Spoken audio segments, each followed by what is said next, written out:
Hello everyone, my dear friends. आप लोग कैसे हैं? आई होप सब ठीक होंगे। आज हम आप लोगों को सुनाने जा रहे हैं दो दोस्तों की एक प्यारी सी कहानी। एक बार क्या होता है, एक राजा था और एक उसका दोस्त तोता था। तो तोता और जो राजा था उसमें बहुत गहरी दोस्ती थी। इतनी गहरी दोस्ती थी कि वो एक दूसरे के साथ सोते, एक दूसरे के साथ हर पल रहते।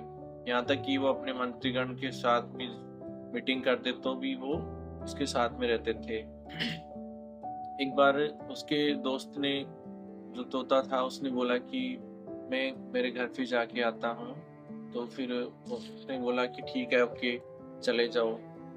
जब वो अपने घर पे गया तो उसके बाद में जो तोता था उसके माता पिता ने बोला कि आपके जो राजा जो दोस्त हैं उसके लिए आप एक ऐसा गिफ्ट लेके जाओ कि वो हमेशा हमेशा के लिए मतलब जवान रहे।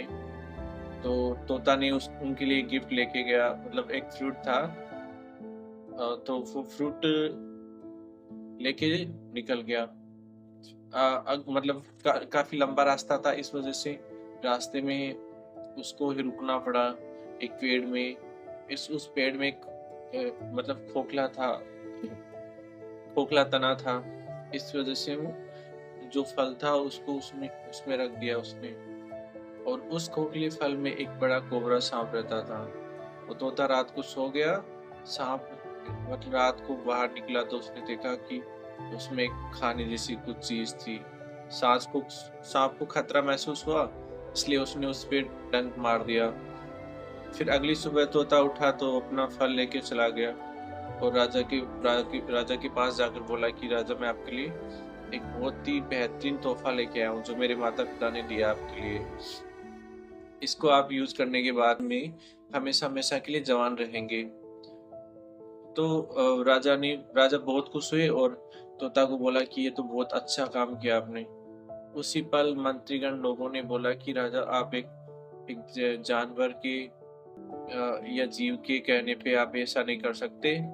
ये हमारे संविधान में लिखा है कि सबसे पहले आपको चेकआउट करना होगा कि ये जो फल है ये जेन्युइन है कि नहीं।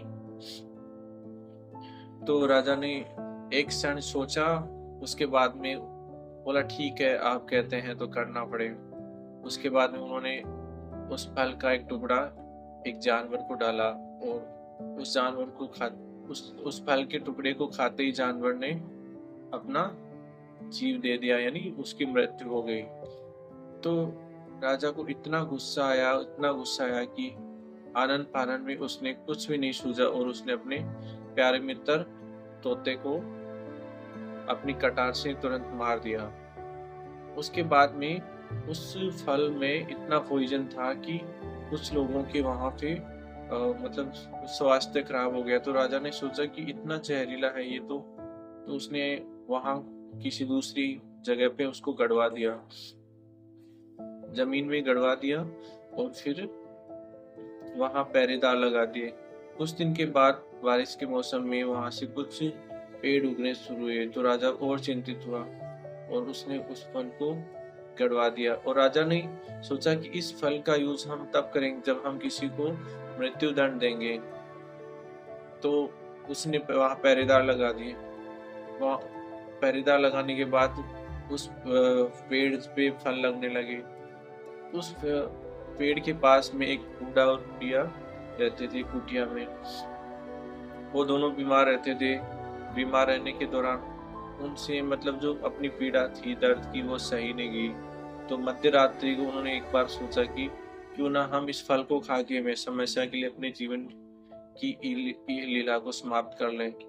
उस उसके लिए फिर उसने उन दोनों ने मध्य रात्रि को जब पहरेदार सो गए तो उसने उन दोनों ने एक एक फल खा लिया और सोचा कि अगली सुबह पर मर जाएंगे। जब अगली सुबह उठे तो उन्होंने देखा कि अपने आप को बिल्कुल युवा की तरह है हष्ट पुष्ट पाया। तो वो इतने ज्यादा खुश हुए कि वो मतलब आस पड़ोस में उस उन्होंने इस बात को बताया। यह बात गांव में आग की तरह फैल गई। तो ये बात राजा तक पहुंची तो राजा ने उन दोनों बूढ़ा और बूढ़ी को बुलाया, बोला क्या किया आपने ऐसा। फिर राजा ने उन्होंने सारी कहानी बताई, बूढ़ा बूढ़ी ने, कि हमने वो फल खाया मरने के लिए, लेकिन हम जवान हो गए। तो राजा को इतना दुख हुआ, इतना दुख हुआ कि उसने खुद अपने दोस्त की मतलब अपने दोस्त की पीड़ा, मारने की पीड़ा में खुद को ही समाप्त कर लिया।